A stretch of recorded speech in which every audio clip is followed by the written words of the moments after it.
This episode of The Charity Show is brought to you by The Good Studio, creating great content for good causes.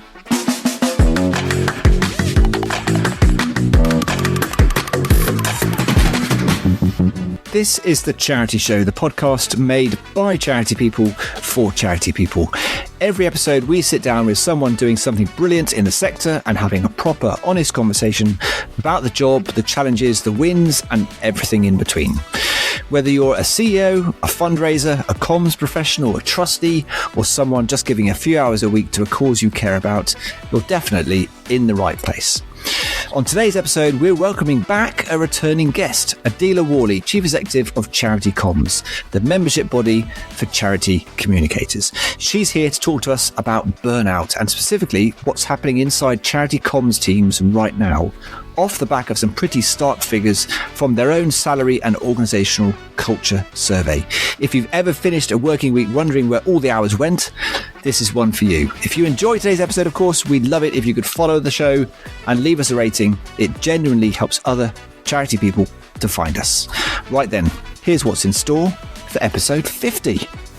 Piers, we've reached a bit of a milestone. This is episode 50. I can't believe it. Yeah, it's that cliche, isn't it? It's gone in the blink of an eye. 1 in 3, around 33% of charity comms professionals currently experience burnout, and an equal portion are planning to seek a career change. Staying late, starting early, working weekends, always being on, retreating into ourselves, or feeling difficult emotions at work are all warning signs that can't be ignored.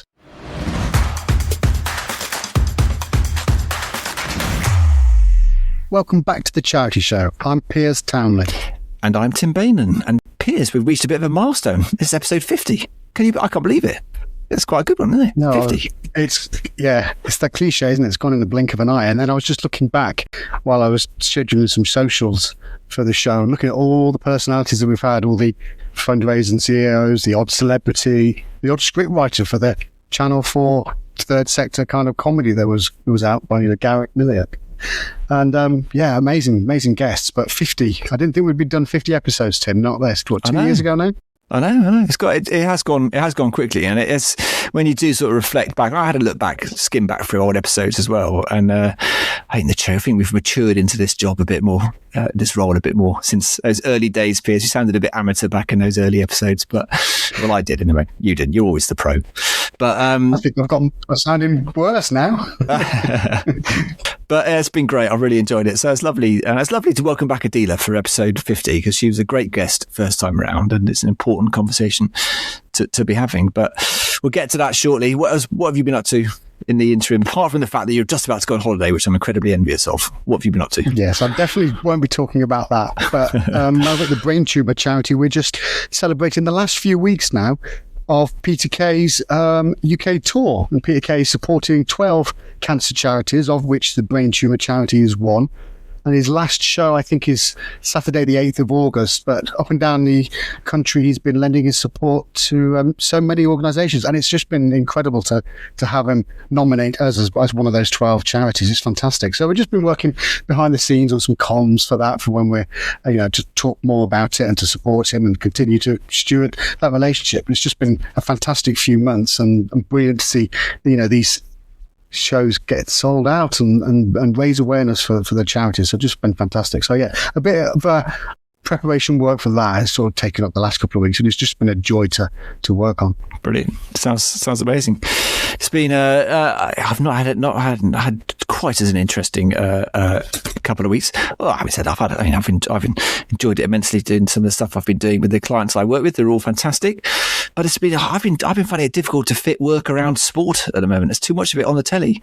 It's I just spend my time, but I'm not moaning about being too hot, which seems to be the most of my life at the moment. Watching too much sport on telly. It's got the football, we got the tennis, Formula One last weekend. It's too much, Piers. Can't cope with all the sport. It's a lovely problem to have.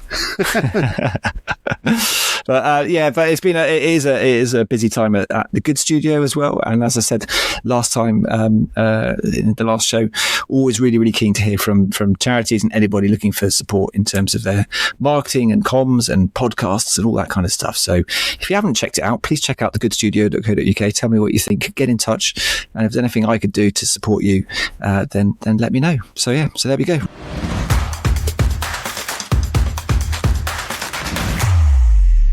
So our guest today is someone this show has spoken to before, Adeela Warley, Chief Executive of CharityComms. For anyone who doesn't know CharityComms, it's the membership body that exists to champion and support communicators across the charity sector. Everyone from one-person comms teams to heads of brand at the biggest national charities. And Adeela's been in the sector for the best part of 3 decades. And CharityComms itself is a small charity, so a lot of what we're about to discuss isn't theoretical for her, it's something her own team is living through too. And the reason we wanted her back on is that CharityComms' latest salary and organisational culture survey, which found that around a third of charity comms professionals are currently experiencing burnout, and an equal proportion are actively planning a career change. Now that's a startling statistic, and it's exactly the kind of thing this show exists to dig into properly. We've split this conversation as ever into 2 parts. In the first half, we get into what the survey actually shows, why burnout in this sector can look a bit different to burnout elsewhere, and where the warning signs really are, including for people much further down the ladder than you might expect. Then after the news, we'll come back for part 2, where we get into organisational culture, what CEOs and small charities can actually do about it, and Adeela's take on where this is heading over the next 5 years. So let's dive into part 1.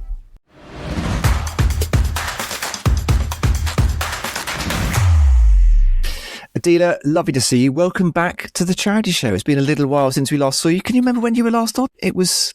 It's me. No, I can't. Now you're testing me.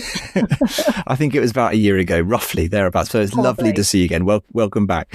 And we're going to be talking today about burnout, and especially in regards to communications teams in charities, in the wake of the CharityComms survey. And data from that survey shows that 1 in 3, around 33% of charity comms professionals currently experience burnout, and an equal proportion are planning to seek a career change. That's a startling statistic, and it's one that really jumped out at Piers and I when we saw that, and we thought we've got to get Adeela back on to talk about this, because it's something obviously that is affecting a lot of people. So let's dig into it a little bit, if that's okay. And burnout seems to be, something we see a lot. It's a bit of a recurring theme. We do hear about the pressures on comms teams especially. What are you hearing, and what's the survey shown you from your members about the reality of burnout as it is today? Thanks very much, Tim. Yes, so our salary and organisational culture survey is really the way that we take an annual temperature take of what's going on, how comms is valued, and how communicators are feeling. And as you say, this year the results are quite sobering, and burnout has gone up rather than it's gone in the wrong direction. And what we've seen is that working beyond contracted hours remains really common in our sector.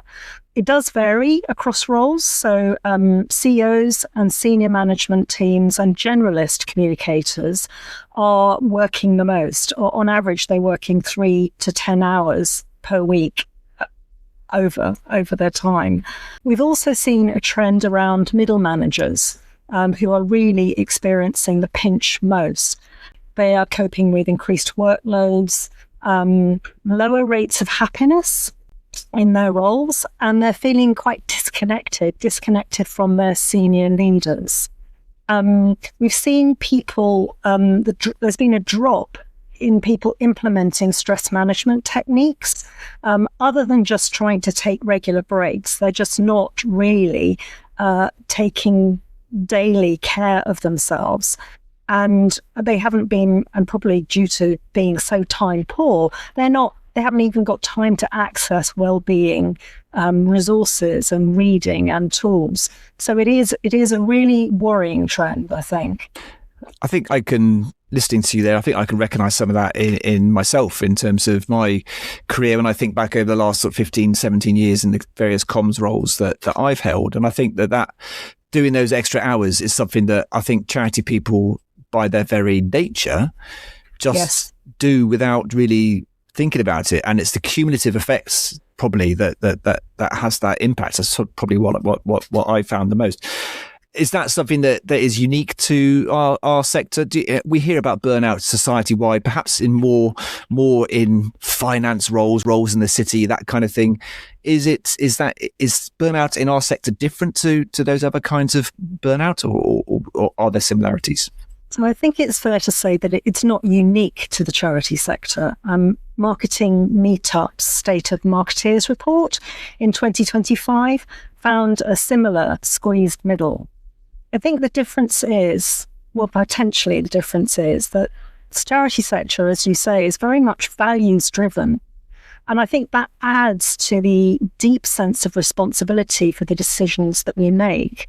The people that work in charities care deeply about their work, about the cause and about the purpose of their charity. And they put beneficiaries first. And they really strive to do their best, often with limited resources. And if you're trying to change the world, to make lives better, and to stop terrible injustices, it's powerful, emotional stuff. And I think this can make it really hard to say no and to step away.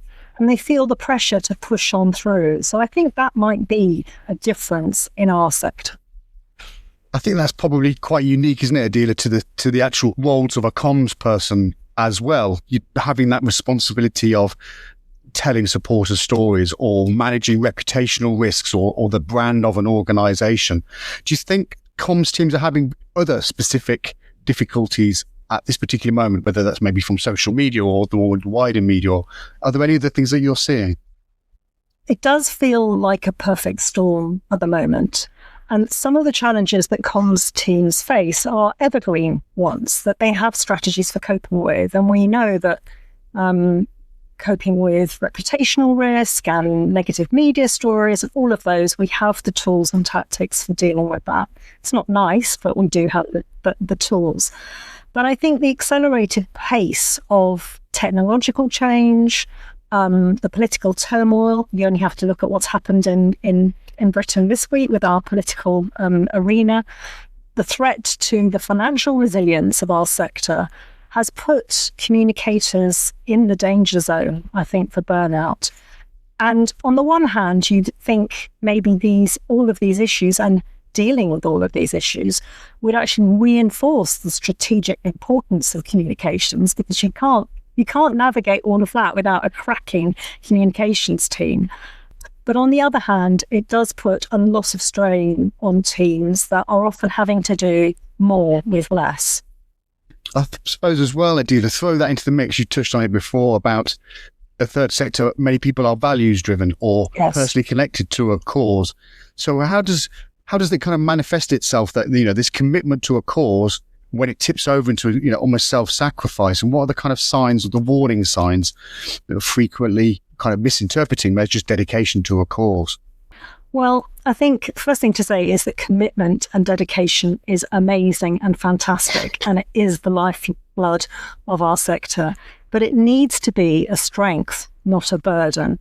And so I think staying late, starting early, working weekends, always being on, retreating into ourselves or feeling difficult emotions at work are all warning signs that can't be ignored, and signs that commitment has turned into overwork and self-sacrifice. And some measures, they start out with the best intentions to give staff greater flexibility to manage their work. And this pattern can be recognised and monitored and compensated for. But if they become a regular occurrence, this can be a sign that dedication has tipped into overworking, which is really one of the cornerstones of burnout. And I think tackling burnout isn't just a case of personal life, but personal work style. Organisational culture can contribute to and normalise these behaviours. Individuals, organisations, and I think the sector itself needs to create the conditions where we really are getting the very best out of people. And that, I think, means genuine support, doing things like reviewing job descriptions and plans to make sure that they are realistic, actually unearthing hidden work and creating space to listen and facilitate conversations about what needs to and what really should change. Adeela, I'm really interested to hear your thoughts on and what the survey's telling you about where burnout sits across comms teams as well. You know, it's easy to assume that when you talk about burnout, it's people at a managerial level who are most significantly impacted.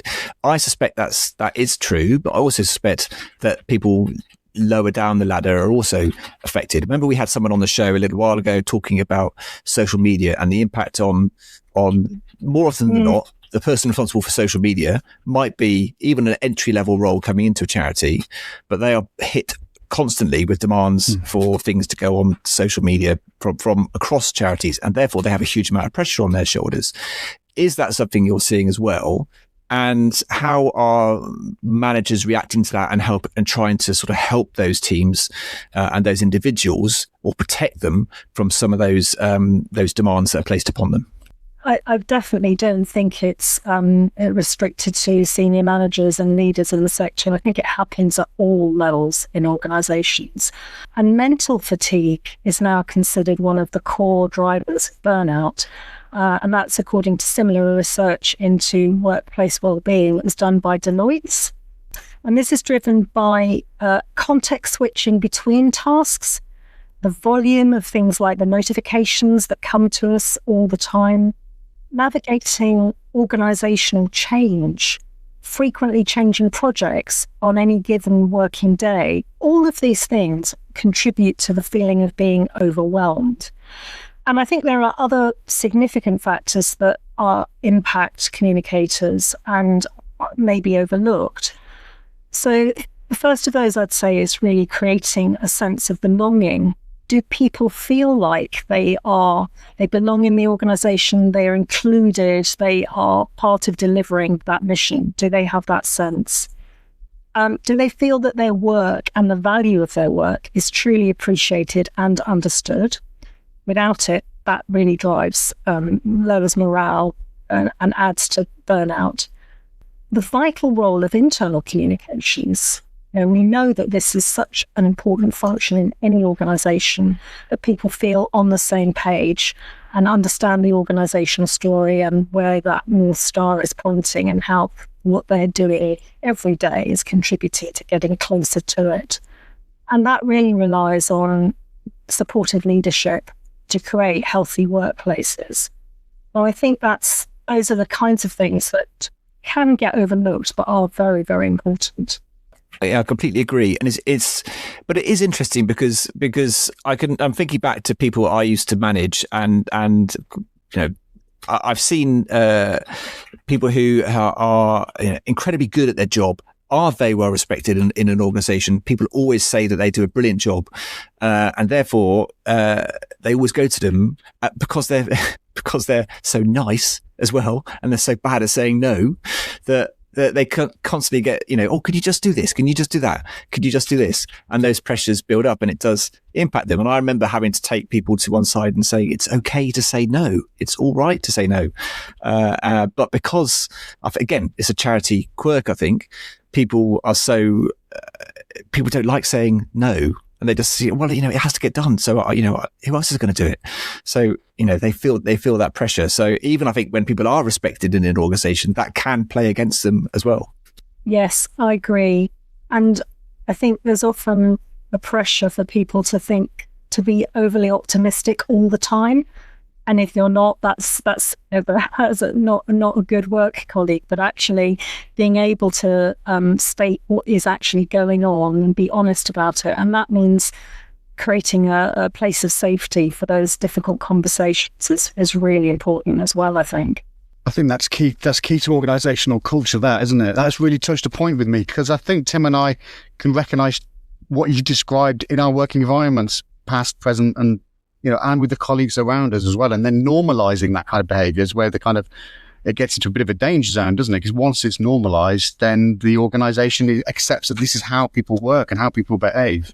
No, I said sometimes you have to draw a line in the sand there. Sometimes you have to just take a step back and say, look, let's just look at everything that's going on. Let's look at the amount of work that's coming through the team, the amount of demands that are on the team, and just look at the actual workload of those individuals. against their JD? Does it actually reflect what their job description says they should be doing? In most cases, probably not. They're going way beyond what their JD is saying. So those are the kind of moments you've got to say, listen, I think you've got to take a step back and say, ask the organisation to take a look at what's actually realistic for the expectations for these roles that are under so much pressure. And I really want to stress that this is not a theoretical exercise for me, because CharityComms is a charity and we're a very small charity, and we are not immune to all the challenges the sector are facing. And this year we've had lots and lots of change internally to the team structure, our ways of working, and we are living this process of having to look at our workloads, prioritise, exactly know what we can say no to, what we can say yes to, in order to create a manageable workload so that people feel energised and enthusiastic and not overloaded. So we understand the experience that our members and the wider sector are going through, because we are coping with it too.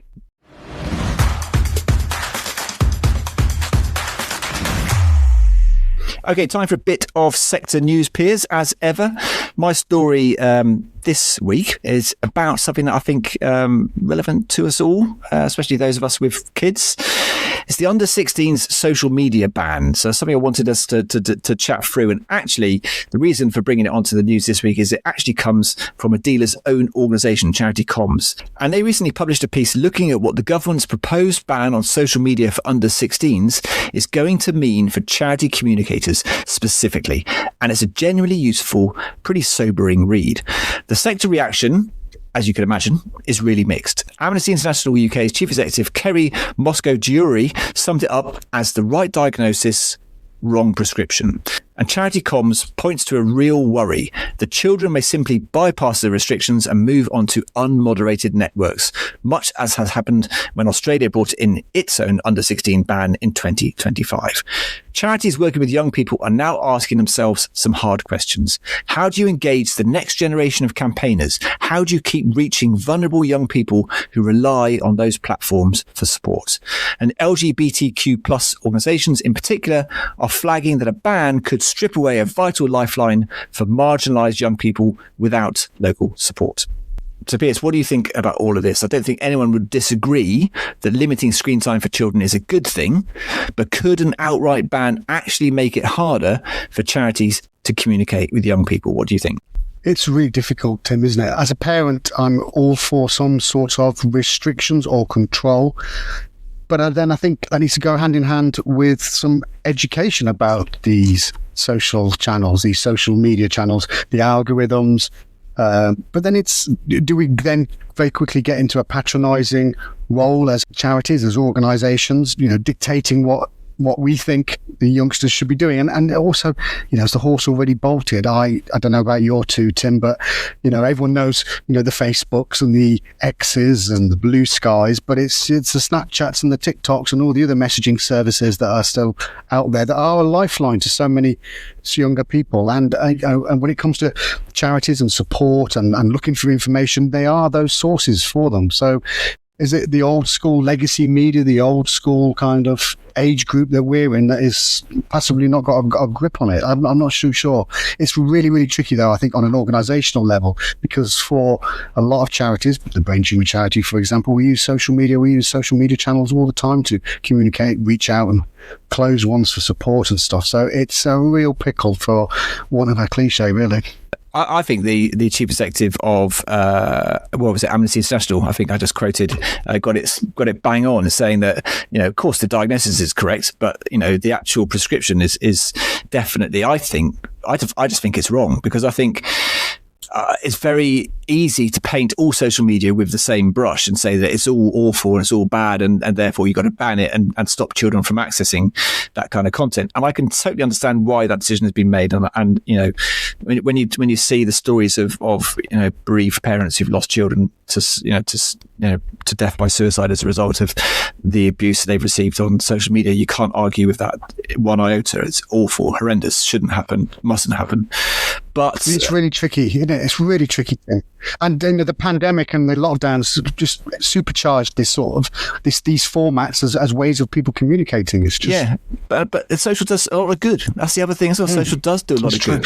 And you look at, I know YouTube's on the list of banned platforms for under 16s. The amount of stuff that's on YouTube that's good for young people in terms of supporting them with their education and supporting them with important content that is of benefit to them, and it's a channel which they use more than they use TV. I mean, my kids have used more. Don't watch TV as much as they watch YouTube. So to ban that, I think is a little short-sighted. So I think, and the other crucial thing as well is that I think you've got to hold the platforms to account more. That's yes, an outright ban for kids is one way to go. What about actually holding to account Facebook and Meta and the platforms themselves? I don't know whether it's passing the problem on to the children rather than to the organisations themselves. I don't know.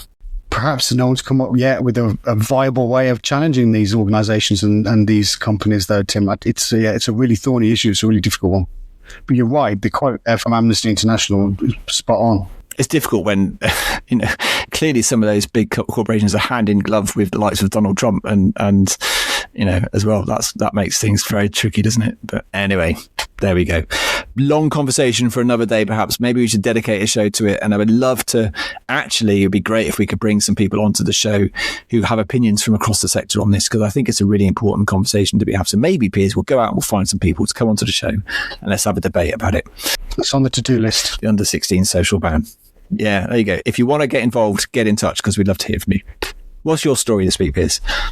This touches, I think, on a little bit of what Adeela was talking about as well in the survey about charity and third sector burnout. It's a report that says that staff at thousands of charities across England and Wales are believed to have been threatened and intimidated in person, according to a troubling new research. The Charity Commission, it's just recently carried out a survey of nearly 3,000 anonymous charity trustees and heard reports of death threats and property vandalism. Organisations, especially working to promote human rights, religious and racial harmony, or equality and diversity, were the most negatively affected. Of all the charities surveyed, 2% said their staff had been threatened in person, which the Commission says could equate to around 3,000 of the 171,500 registered charities in England and Wales. More than a quarter said they had been affected by the challenging social environment. Back in December, the regulator's interim chairman, Mark Sims, said that charity staff and volunteers were contending with growing hostility. He said the staff had been verbally and physically abused, received death and sexual assault threats, and witnessed vandalism to charity offices. It's just a mad report, Tim, to say that this is increasing and affecting so many people and so many organisations. Yeah, it's awful, because if anyone who works for charity, anyone who volunteers their time as a trustee, they're doing so to do good. They're not doing so to face abuse and death threats. I mean, that's staggering, absolutely staggering. So something's got to be done to address that. I think that's awful.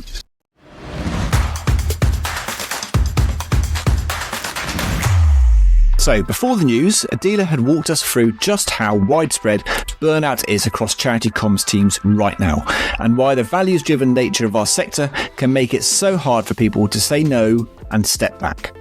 In part 2, we get into what a genuinely burnout-resistant culture actually looks like, what Adeela would tell a CEO to do first, and some really practical thinking for small charities who don't have the luxury of a big HR function behind them. So, let's dive back in.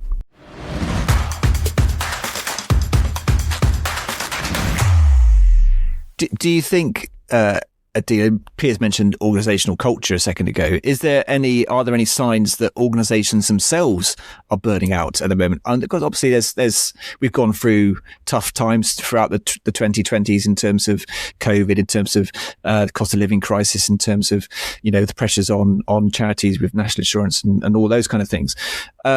Are there signs that charities as a whole are burning out, or is it more concerning from an individual level?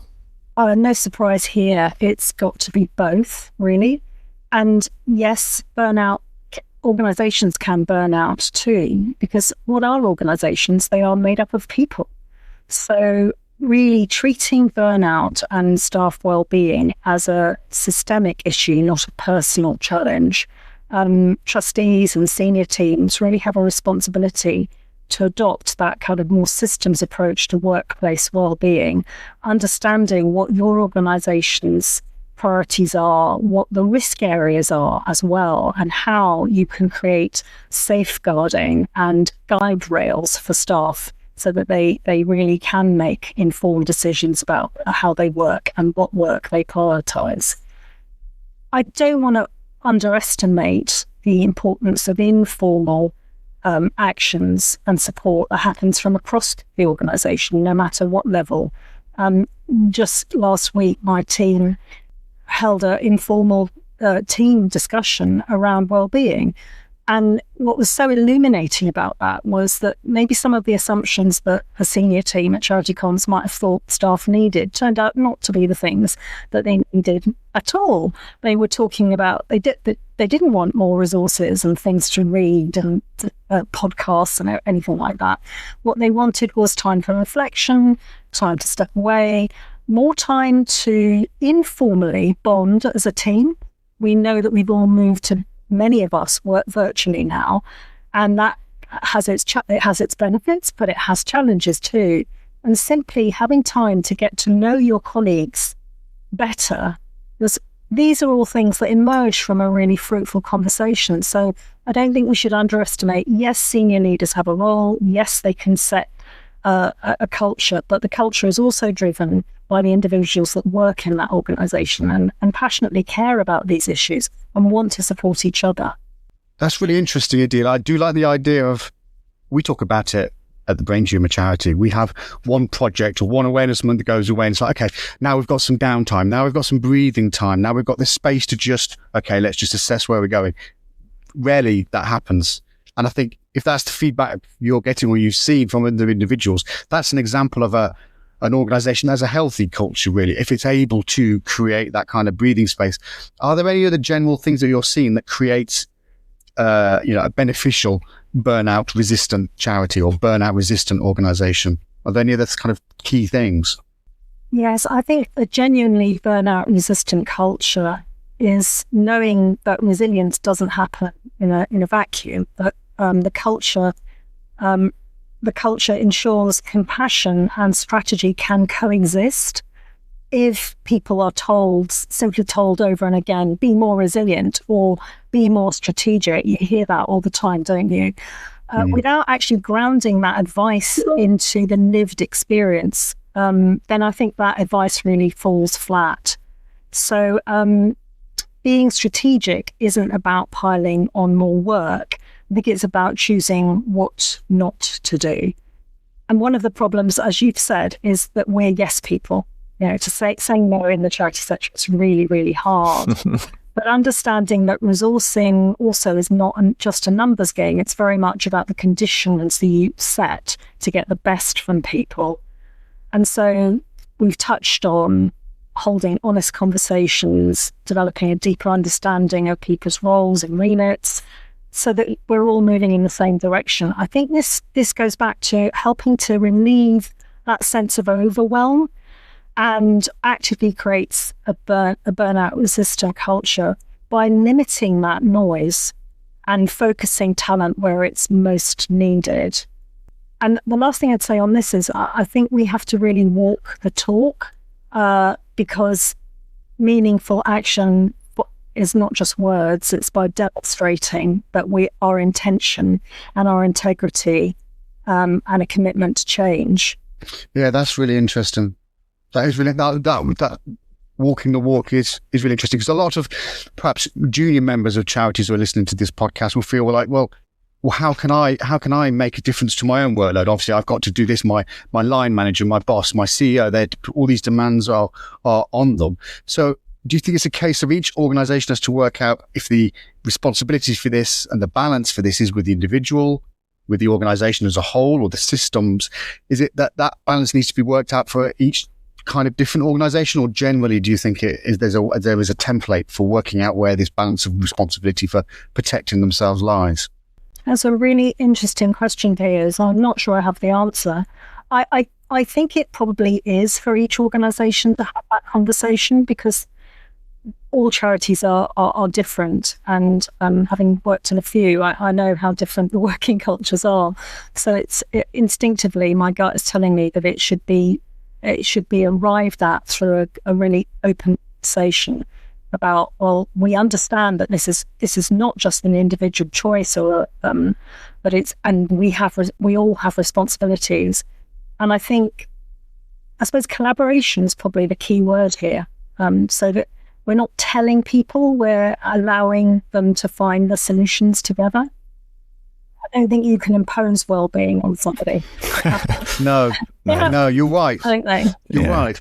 I think we would, depending on what type of organisation that is, what type of charity that is as well, would also determine this, wouldn't it? So if you're a health charity that's right at the forefront of a very, very difficult disease area, or you're a social support charity, your different demands and different causes would have a different way of coming about this kind of collaboration and this kind of culture thing, won't it? It's got just 20 people. That's theoretically a lot more straightforward to sort this balance out than it is if you've got 220 people, I guess.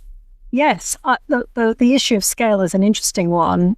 I think people often think, well, if you're a small organisation, things are quite easy, or culture is quite... I would say, I've got a tiny team, but actually we deal with many of the same issues that I had when I worked in bigger charities. So it's just at a different scale. But yeah, I think maybe you've answered your own question, Piers. Yeah, nice one, absolutely. It's such an interesting conversation, and I think that what you were saying about how you decide, how people decide. I think one of the most interesting things, I think, is not to make assumptions. Potentially, I think one of the things that perhaps I've seen and experienced over the years is charities assuming, or HR teams and SLT assuming, that, oh, we've got to do this, we've got to give them an away day, or we've got to do this, we've got to do that, and without actually asking people at the coalface what it is that they actually want. So I think perhaps, as you said earlier on, those conversations, actually opening the door to a conversation and listening to what people actually want, is probably a really good first step for people, for charities to take. Yes, and listening to the kind of spaces that feel safe for them. So, we have all team meetings, and some things work quite well. But actually, these conversations, one of the things the team said was, we much prefer to do that one-to-one, or just in smaller groups, because that just feels right for us. So you're right. Listening is, well, we're communicators, aren't we? More than half of good communications is listening. Absolutely right. Absolutely. So if you were advising a CEO who wanted to reduce burnout in their organisation, Adeela, what would be the first 3 things you'd tell them to do? So I think probably to create a strong, I call it a drumbeat, about the importance of well-being, both formally through internal communications, but also through training and resources if that's helpful, but also informally ensuring people feel like they can talk about well-being, and it's not a taboo thing. I've touched on it earlier, but setting a clear strategy, which helps people feel like they know what they can say yes to and what they should say no to. And it stops hiding hidden work and compounding the work pressures. And then stop temporary fixing and ensure that work is somewhere where charity communicators can really thrive. Just to say, we've got a resource on our survey web pages. It's a signal template, and it's a framework really to help communicators kind of explain to senior leaders and trustees about the value and the role of comms. So if people would find that useful, that's there as well. We will put the link to that in the show notes. So we'll find the link, Adeela, and we'll stick it in the show notes for sure, so people can head there and find that. As we're recording this, it is Small Charity Week. As LinkedIn keeps telling me, there's a huge amount going on in Small Charity Week and lots of amazing work that small charities are doing. And we've already touched on it in the fact that in terms of scale, small charities certainly aren't immune from from burnout. In fact, if you just have to browse through LinkedIn for 5 minutes, you see that quite often it's the CEO who's also the head of fundraising, head of comms, head of finance, head of IT. Basically, you have small teams doing a huge number of different jobs and therefore pressures mounting on them. Any specific advice for small charities who might not have the resources that bigger charities are lucky enough to have? So I think we've talked a lot about things that don't cost lots of money, and that's really important for small charities, clearly. But they do require a shift in mindset. And that I don't say that that's an easy thing to do. There's no magic wand about this, and it's probably something that you have to keep working at. It's not a job that you say, "Oh, we've sorted out well-being this week." You're going to have to work at it every day. So I think all of the things that we've talked about today are relevant for small charities, and they can be applied by small charities. And I think it's about taking responsibility for ourselves and for our organisations. I don't know if you probably, I try to limit my air travel, but I do it occasionally. And you hear the stewards saying in the safety comments, it always says, put on your oxygen mask first before you help other people. And that's a really good analogy here. If you don't take care of yourself, you're not going to be able to help, support, enable others. So, and in small charities, I think it's about not feeling afraid to carry on, press on through tomorrow. In the long run, that will be so damaging to you and to your organisation and your well-being. So just don't be afraid to ask for help when you need it, and be clear about what would really make a difference to you.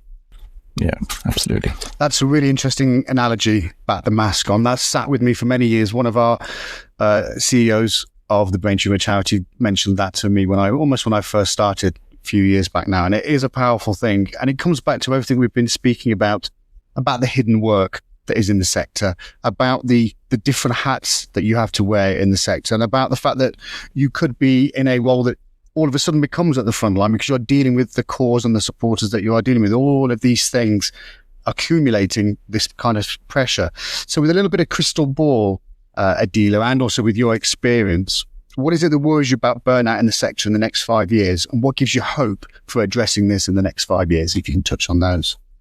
Well, I think the thing that keeps me in this sector is that we care passionately about what we do. And that's can be a burden, but it's also an enormous gift, I think, and it does give back, and it gives a sense of fulfillment, which is amazing. So that is always my kind of little wellspring of hope, and energizes me.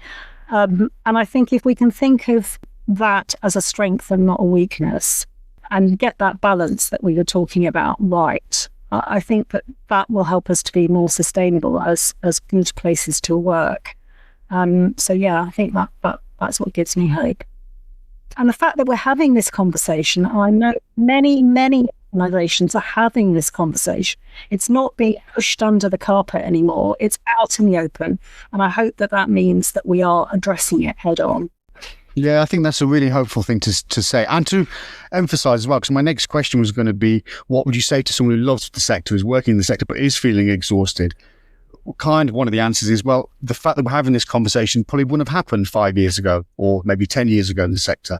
So things are changing, possibly not as fast as they need to, but they are changing. Would you kind of agree with that? I would, actually. I've spent nearly 3 decades in the sector, and I remember when I started, the kind of working cultures, it was seen as kind of heroic to burn yourself out. And I don't think that that's the case anymore, or probably rarer than it was when I started. I would say, don't feel alone, don't be afraid, reach out to colleagues who can support you.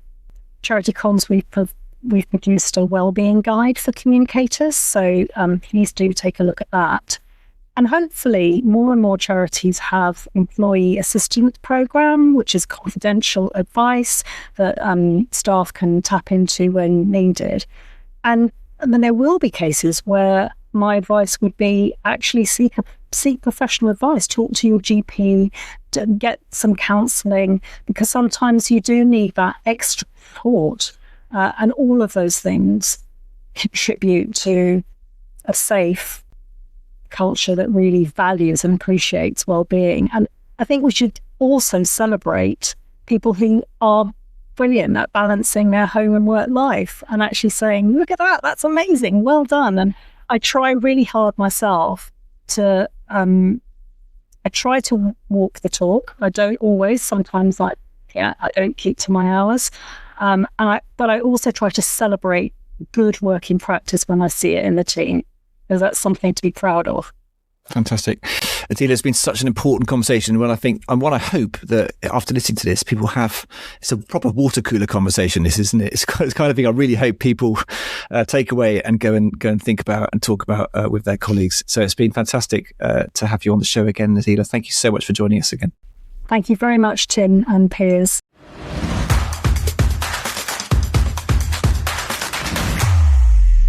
As ever, before we wrap up, it's time for our small charity spotlight. This show exists because of the brilliant work happening across the whole sector, not just the big household names, and small charities so rarely get a platform like this.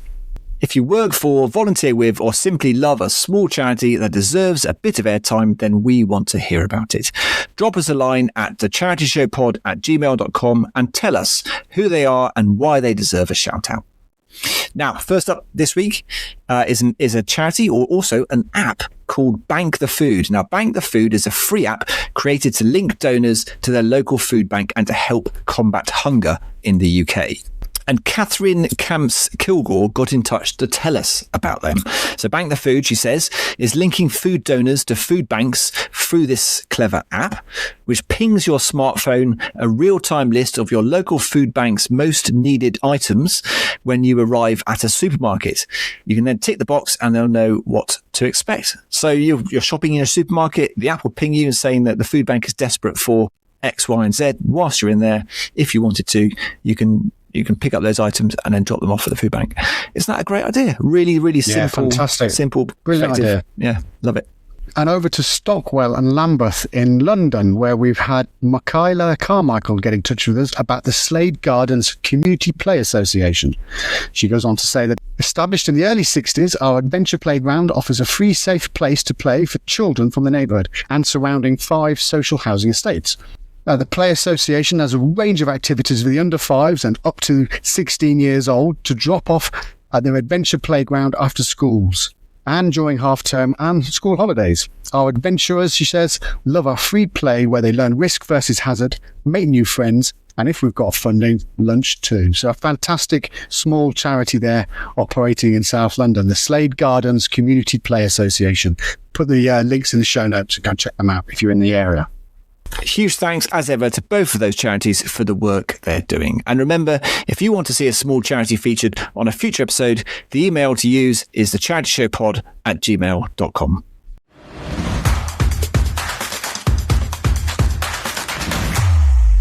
Massive thanks to Adeela Warley for coming back onto the show and being so honest about burnout, both across the sector and inside her own organisation too.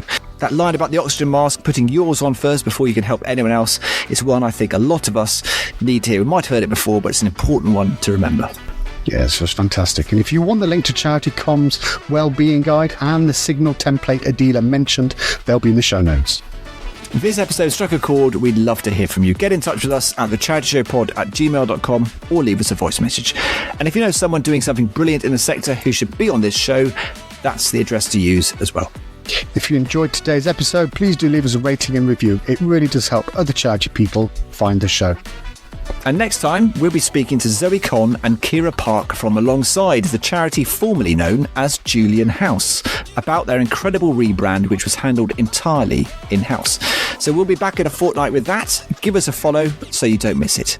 Thanks so much for listening, and we'll see you next time on The Charity Show.